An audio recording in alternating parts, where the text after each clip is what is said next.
Después bien, hace 2 años se aprobó, la ley EAT de aplicaciones de transporte y recién hace algunos días el gobierno ingresó por tercera vez el reglamento que va a hacer viable en la práctica esta ley a la Contraloría.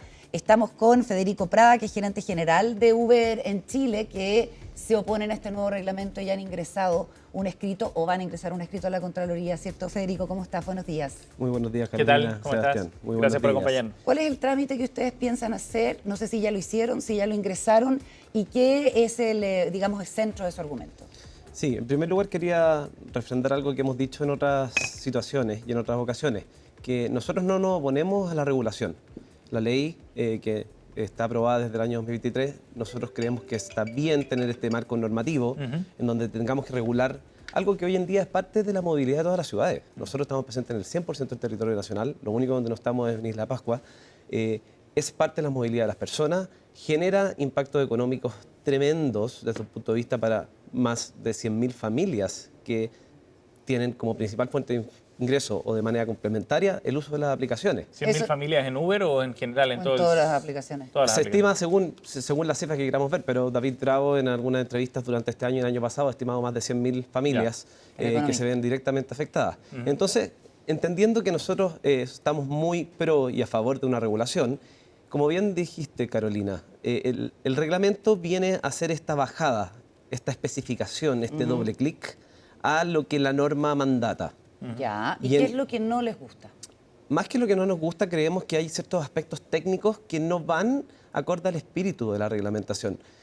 El reglamento le otorga al Ministerio de Transporte la facultad para poder definir, bajo el marco normativo que viene de la ley y del Congreso, las atribuciones y las especificaciones de la ley. Estas especificaciones existen algunas cosas que no tienen tanta racionalidad el día de hoy. Por ejemplo, cilindrada mínima de 1.4. Por ejemplo, cilindrada mínima de 1.400 centímetros cúbicos, antigüedad máxima de 10 años de vehículo. Entendamos que casi todas estas exigencias técnicas hoy en día no tienen asidero desde el punto de vista de emisión de contaminación, de torque y potencia, etcétera. ¿Por qué? Porque en general estas exigencias técnicas fueron esbozadas en base a la regulación de taxis, que es una regulación del año de los 90, en donde quizás en el año 90, 1.400 centímetros cúbicos era algo plausible.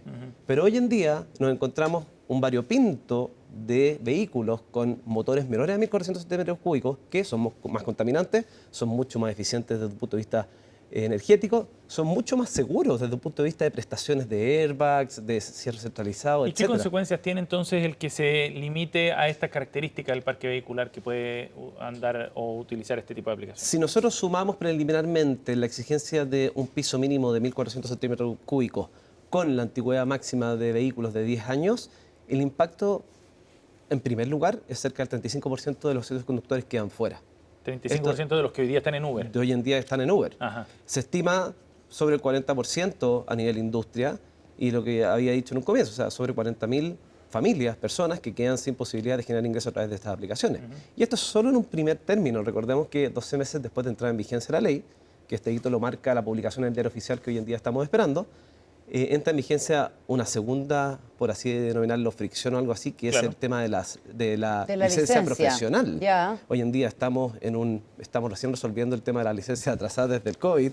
Las licencias profesionales son mucho más restrictivas, necesitan y requieren cerca de 120, 130 horas cronológicas, un costo entre 200 y 300 mil pesos. O sea, hay algo ahí a resolver en un segundo término, pero en primer término queremos enfocarnos en restricciones mínimas de vehículos, que es lo que mencionamos anteriormente, impacto económico de todo lo que esto desencadena desde el punto de vista de limitar las... ¿Cuál es ese impacto económico? El impacto económico se estima que es casi un punto porcentual del desempleo. O sea, es agregar un punto a la situación actual. Ahora, eso suponiendo que ese 35% de conductores sencillamente decida marcharse del sistema, porque la alternativa también es que se actualice y pueda tener el auto que corresponde a las características y estas estimaciones que exige el reglamento. Estas estimaciones, Sebastián, toman en cuenta que también hay una cierta reconversión orgánica, pero tenemos limitantes desde el punto de vista de compra y financiamiento de vehículos. Tenemos, por otro lado, gente que no tiene hoy en día las capacidades de hacerlo y requiere de un periodo plausible. Y por último, no solo los requisitos técnicos desde el punto de vista del vehículo, también el tema de la protección de la data. o de los datos personales, como, Claro. como conocemos. O sea, Y eso hoy es lo en que día... se busca de alguna manera con esta ley y este reglamento. Exacto, hoy en día tenemos, creo que la entrada en vigencia de la nueva ley de datos personales entra en vigencia durante 2026. Nosotros hoy en día, y en base no solo a estudios internos, sino también hay una asociación de profesionales que promueve la protección de datos personales. Hoy en día han sacado informes de que contraviene tratados y acuerdos internacionales de la Convención 108 más del Consejo de Europa. Hoy en día estamos preocupados de que dicho reglamento le da la atribución al Ministerio de tener, por un lado, origen, destino, tiempo, etcétera, con una precisión bastante de 4 decibeles en cuanto a configuraciones de data, y por otro lado también nos pide tener la información, nombre, apellido, root de los pasajeros, si es que ese pasajero va solo o acompañado, etcétera. O sea, podrían tener básicamente, a ti Sebastián, a ti Carolina, saber si tú fuiste el día miércoles a las 9:05 de forma recurrente al punto A a un punto B, que puede contravenir temas personales, pueden contravenir temas de índole religioso, de índoles de partido político, y es una sensibilidad de los datos que a nosotros nos preocupa bastante, no solo por el lado de los pasajeros, sino de los conductores. También de parte del gobierno se flexibilizó en el reglamento, al permitir un número ilimitado de conductores que se inscriban, ¿cierto?, vinculado a un vehículo, y después de 6 meses se va a congelar el número de RUT para operar en esta industria por 18 meses. O sea, de todas maneras hay que ponerle algún tipo de límites, pero esto parece razonable, ¿o no? Es un muy buen punto el que traes. ¿Por qué debería haber un límite de conductores y cerrarlo en una fecha específica? ¿Cuál es la motivación detrás? Si sabemos que Porque Uber si hoy no, en la día y las demanda es aplicaciones... infinita y hay que regular a las personas que prestan el servicio de conducción, como se regula además a los taxis, y hay un tema de igualdad ante la ley ahí que... Estamos totalmente de acuerdo. O sea, crear un registro está súper bien. Tener la información de los conductores para proveer seguridad y otros aspectos que buscan la normativa y el reglamento, estamos súper ok. Pero ¿por qué vamos a limitar el número de personas que pueden acceder a las aplicaciones para generar ingresos? Pero eso es un punto que viene la ley. Yo, centrándome un poco más en el reglamento, una de las cosas también que nos preocupa es el tema de la velocidad con la cual hoy en día se enmarca esta industria que es parte de la movilidad a trámites propiamente de lo que podría ser la industria de los taxis. Hoy en día las aplicaciones en general tienen un periodo entre 24 y 48 horas para validar un conductor. Toda su información, cédula de identidad, licencia de conducir, certificado de antecedentes penales, con 6 meses máximo de vigencia, en donde se contemplan todo tipo de delitos. No solo tienen que tener hoja limpia. De hecho, el certificado de antecedentes penales que pide hoy en día el reglamento y la legislación es más acotado.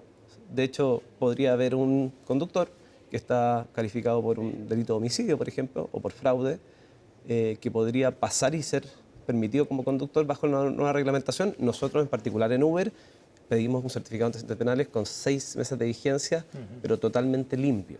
Ahora, Federico, de todas maneras, lo que uno entiende en términos generales con este reglamento y con la ley es que se busca garantizar la seguridad de los pasajeros y de los mismos conductores, ¿no? El ministro ha sido bien enfático en que ese es el objetivo número 1. ¿Cómo compatibilizar eso y cómo ponderarlo frente al efecto desde el punto de vista económico, por ejemplo, laboral, que puede tener esto? ¿No existe un punto de equilibrio entre ambos objetivos, entendiendo que los dos son objetivos públicos, de política pública me refiero, muy importantes? Estoy de acuerdo y de hecho una de las cosas que las aplicaciones en su conjunto pueden proveer al gobierno es transparencia y a través de la tecnología tener esas capacidades para fiscalizar de mejor manera incidentes de seguridad que puedan ocurrir en un viaje, etcétera. Solo para reafirmar el punto, totalmente de acuerdo en que tengamos un registro con quién está conduciendo, quién, qué tipo de licencia, etcétera. Sí, estamos de acuerdo.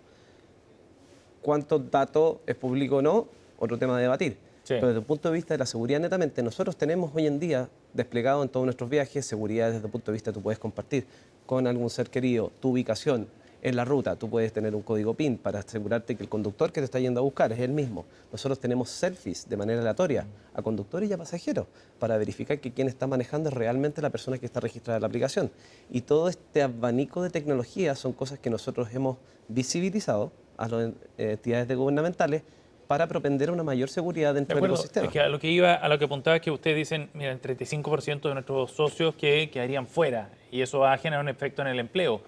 pero no en pos de generar o garantizar esos puestos de trabajo se puede sacrificar las condiciones de seguridad en las que se viaja, ¿no? Desde el punto de vista, por ejemplo, de la calidad del auto o bien de la antigüedad, etcétera, esos puntos específicos que establece el reglamento. A ese punto tienes razón y te daría una pregunta: ¿por qué un auto de 1400, menor a 1400 metros cúbicos sería más inseguro? Porque estamos sopesando, como bien dice... Por la capacidad que tiene de salir en primera, de arrancar, no sé, de acelerar rápido. Pero esa óptica y esa lógica viene del año 90, no está actualizada al día de hoy. Yo entiendo que el ministro y el ministerio buscan propender una igualdad de condiciones con el mundo de los taxistas. Pero ¿por qué tenemos que igualar a una norma antigua que quizás podemos actualizar la norma de taxi y que va a regular las aplicaciones, teniendo condiciones desde el punto de vista... La cilindrada es un número que está hecho bajo criterios técnicos desactualizados. Las condiciones de seguridad de los años 90 no implicaban airbag, no implicaban ser descentralizado, no implicaban un sinfín de especificaciones técnicas que no se están tomando en cuenta. Entonces, ¿por qué mejor, en vez de poner un número, hagamos un assessment, por así decirlo, claro, y entendamos cuál es lo que hoy en día, basado en lo que era los años 90, es lo que corresponde tener? Puede ser un motor 1.2, claro, pero de tiene, una marca determinada que tiene mejores estándares de tiene seguridad. mejores prestaciones de seguridad, Federico, etc. se nos acaba el tiempo. Estamos con Federico Prada, gerente general de Uber en Chile. ¿Qué modelo, porque en todos los países, prácticamente en todos los países, se ha regulado el tema de las aplicaciones de transporte? ¿En qué modelo les acomoda a ustedes? Yo creo que más que acomodarnos un modelo nosotros como empresa, creo que deberíamos acomodarnos un modelo a la realidad de cómo hoy en día es la movilidad en Chile. El modelo o la regulación trae ese Pero marco. ¿en qué otro país ha funcionado la regulación de manera de que la empresa no ha tenido mayores, digamos, costos ni se han perdido puestos de trabajo, pero sí se ha asegurado cuestiones importantes para los pasajeros? Más que la empresa, Carolina, creo que lo importante es que la industria en su conjunto tenga este correcto balance que mencionaba Sebastián también, entre atributos de seguridad y gente impactada desde un punto de vista económico.